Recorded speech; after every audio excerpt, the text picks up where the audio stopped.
Well, the last of the arguments that I wanted to talk about before we wrap up for the day is the idea that, at least at the beginning, the Israeli response was justified because of self-defense in the face of this brutal terrorist attack.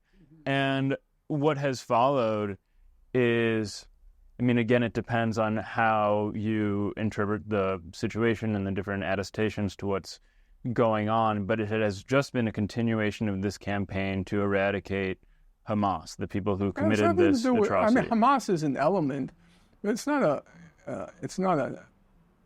Hamas.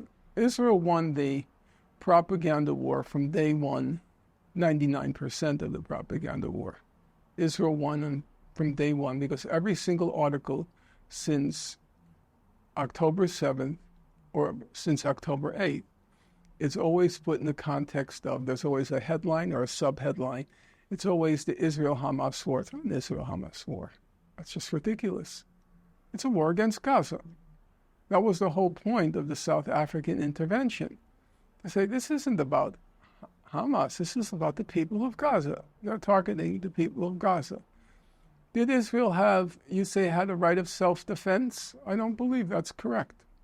First of all, no self-defense can include the right to genocide. And the goal from day one was no food, water, fuel, electricity in Gaza. That's a formula for genocide. Number two, you could say at a legal technical level, there is a right of self-defense in this situation. I don't agree with that, and I'll explain to you why. So, you have a woman, she's married to a guy, and the guy has been battering her day in and day out.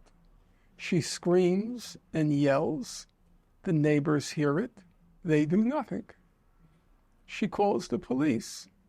In my era, when that happened, police would not intervene.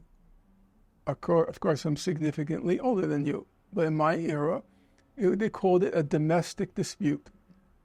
And police would not intervene in domestic disputes. So she calls the police do nothing. They come, they show up at the door, they give a look like to the husband like you shouldn't do this, but otherwise, that's the expression, man's home is his castle. And the police don't intervene. I know that for a fact. Okay? So though she's beaten, and finally, one day, he's about to beat her. She picks up a kitchen knife and she stabs him. She doesn't stab him once. She stabs him 100 times. Right?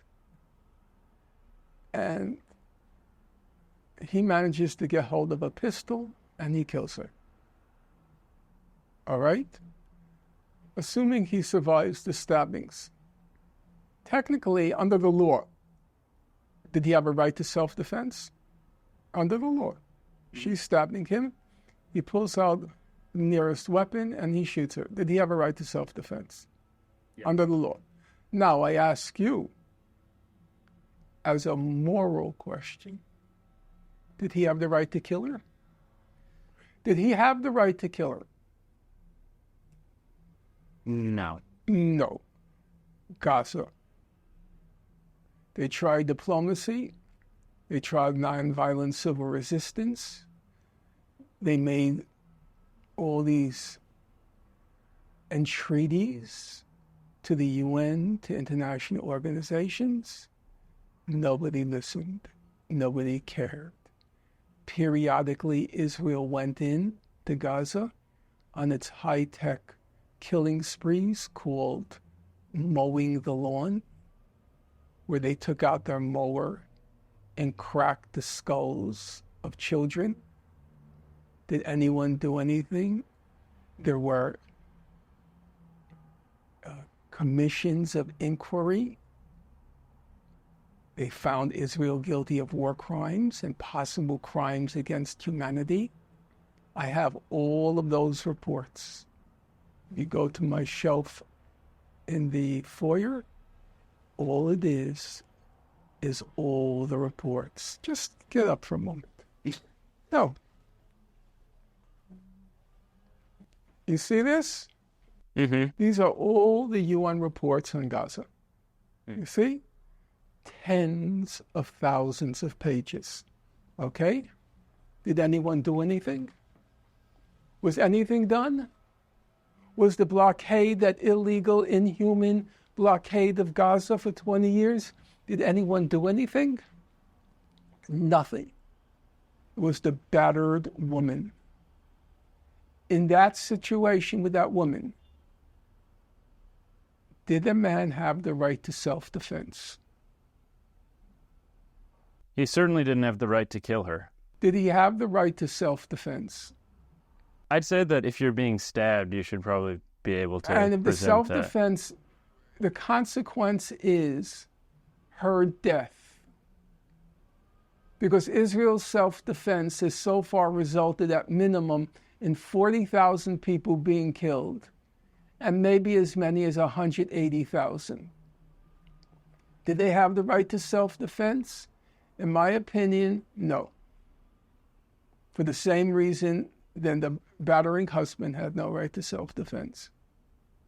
Now, if she had tried nothing, okay, then you could say, well, why didn't she call the police? Why didn't she tell her neighbors? Okay, maybe there's an argument there. She tried everything, and nobody cared. You forfeited your right to self-defense. You forfeited it. Israel had no right to self-defense. Period, full stop. It lost that right after it confined those people in a concentration camp and periodically launched these high-tech murder sprees against them. You forfeited the right.